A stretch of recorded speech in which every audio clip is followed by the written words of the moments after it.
Hello guys, எல்லாருக்கும் வணக்கம். இந்த தேர்தல் நெருங்க மனசில் ஏதோ ஒரு பயமும் இருக்குது.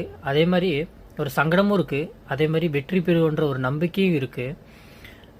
அது மட்டும் இல்லாமல் எப்படியாவது என் அண்ணன் விஜயை ஜெயிக்க வச்சிடணுன்ற ஒரு எண்ணம் மட்டும் எப்பயுமே தோணிக்கிட்டே இருக்குது. என்னால் நைட்டு தூங்கவே முடியல. என் கண்ணெலாம் கூட பார்த்தீங்கன்னா கூட தெரியும். பாருங்கள், என்னால் தூங்கவே முடியல. உண்மையாக சொல்லப்போனால் எப்படிடா அண்ணனை ஜெயிக்க வைக்கிறது, நம்மளால் என்னடா பண்ண முடியும்னு யோசிச்சு தான் நான் இருக்கிறேன். நேற்று நைட் நான் சத்தியமாக நல்லா தூங்கலை. நேற்று ஈவினிங் எங்கள் வீட்டில் சண்டை. காரணமே நான் தான்.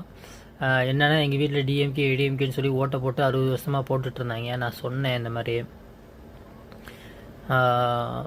ஓட்டு போடுங்க அவங்களும் ஓட்டு போடுறேன்னு சொன்னாங்க. ஆனால் எனக்கு நம்பிக்கை இல்லை, இவங்க நம்ப முடியாது. திடீர்னு போய் டிஎம்கே ஏடிஎம்கேன்றாங்க. ஏன்னா செய்தியை பார்க்குறவங்க, டிவியை பார்க்குறவங்க, மொபைல்லாம் பார்க்குறவங்க கிடையாது. அப்போ டிவியில் என்ன சொல்கிறாங்களோ அதுதான் அவங்களுக்கு சாதகமாக தான் எல்லாமே, திமுகவுக்கு சாதகமாக தான் எல்லா செய்தியும் வந்துட்டுருக்கு. அப்படி இருக்கும்போது எனக்கே பயமாயிடுச்சு என்னடான்னு. ஆனால் நான் சண்டை போட்டு நேற்று சொல்லியிருக்கேன் இந்த மாதிரி, என் அண்ணன் மட்டும் ஜெயிக்கலை அப்புறம் நான் இந்த வீட்டுக்கே ஏற மாட்டேன்னு சொல்லிட்டேன். எனக்கு நான் இப்படி கிடையாது. நான் எந்த ஒரு பொலிட்டிக்கல் பார்ட்டிஸோ இல்லை ஒரு லீடர்ஸோ பின்னாடியோ பெருசாக நான் போகவே மாட்டேன். அரசியலில் எனக்கு பெருசாக ஈடுபாடே கிடையாது. ஆனால் என்னைக்கு விஜயனை அரசியலுக்கு வர்றேன்னு சொன்னாரோ அன்னைக்கு நான் அரசியலை கவனிக்க தொடங்கினேன்.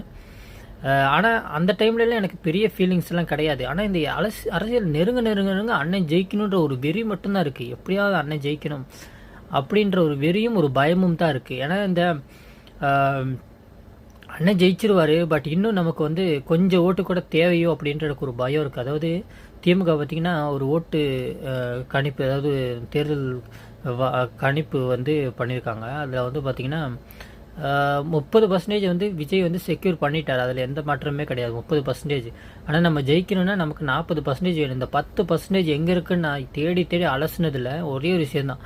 அதாவது இந்த 19 வயசுலேருந்து 18 வயசுலேருந்து 50 வயசு வரை இருக்கவங்க நிறைய பேர் அண்ணனுக்கு விஜய் அண்ணனுக்கு சப்போர்ட் பண்ணுறாங்க. அந்த 50 வயசுலேருந்து மேலே இருக்காங்க பாருங்கள், அவங்க சப்போர்ட் பண்ணுற மாதிரி எனக்கு தெரியல. அவங்களாம் வில்லேஜ் சைடில் நிறையவே இருக்காங்க. இதில் அவங்களோட ஓட்டு பர்சன்டேஜ் பார்த்திங்கன்னா 1,85,00,000 பேர் இந்த 60 வயசுக்கு மேலே இருக்கவங்க ஓட்டு போடுறதுக்காக வெயிட்டிங் பண்ணுறாங்க. ஸோ அவங்களதுல தான் இந்த டிஎம்கே நிறையா ஓட்டு வாங்கிடுறாங்க. ஸோ அதில் மட்டும் அந்த பெரியவங்க 50 வயசுக்கு மேலே இருக்கவங்களோட ஓட்டு மட்டும் நமக்கு கிடச்சிருச்சு. ஒரு 10%லேருந்து ஒரு 20%க்குள்ளே கிடச்சிருச்சு. நம்ம தனியொரு ஆளாக முதலமைச்சராக ஆக்கிடலாம்.